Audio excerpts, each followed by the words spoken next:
નમસ્કાર, આપ જોઈ રહ્યા છો સ્પાર્ક ટુડે ન્યૂઝ। બકરા ઈદને હવે ગણતરીના દિવસો બાકી રહ્યા છે, તેવામાં આગામી ઈદના પર્વને ધ્યાનમાં રાખી પોલીસો દ્વારા ફૂટ પેટ્રોલિંગ કરવામાં આવી રહ્યું છે।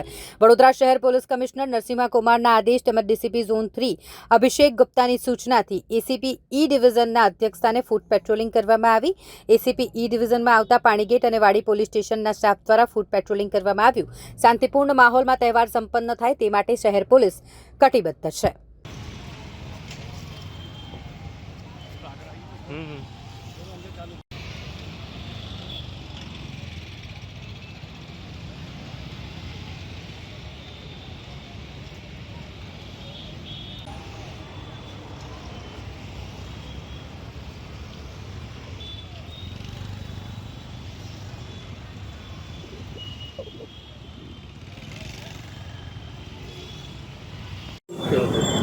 આગામી 7 તારીખે ઈદનો તહેવાર આવી રહેલો હોય, જેથી વિસ્તારમાં કોઈ કાયદો અને વ્યવસ્થાનો ભંગ ન થાય અને શાંતિ જળવાઈ રહે તે માટે વાડી અને પાણીગેટના પોલીસ સ્ટાફ અને અધિકારીઓથી તમામ વિસ્તારમાં ફૂટ પેટ્રોલિંગ કરવામાં આવ્યું છે। એમાં ખાસ કરીને હરણખાના રોડ છે, જહાંગીરપુરા, મોગલ રેસ્ટોરન્ટ, શાસ્ત્રીબાગ અને પાણીગેટ રોડ ઉપર ફૂટ પેટ્રોલિંગ કરવામાં આવ્યું છે।